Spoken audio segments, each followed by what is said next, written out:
श्रीपराङ्कुशपादाब्ज सुरभीकृतमौलये श्रीवत्सचिह्ननाथाय भाष्यकाराय मङ्गलम्।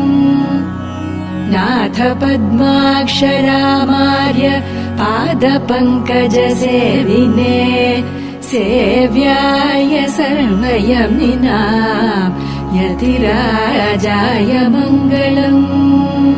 पूर्णाय पूर्णकरुणापात्र आयामित तेजसे मालाधर प्रियायास्तु यतिराजाय मङ्गलम्।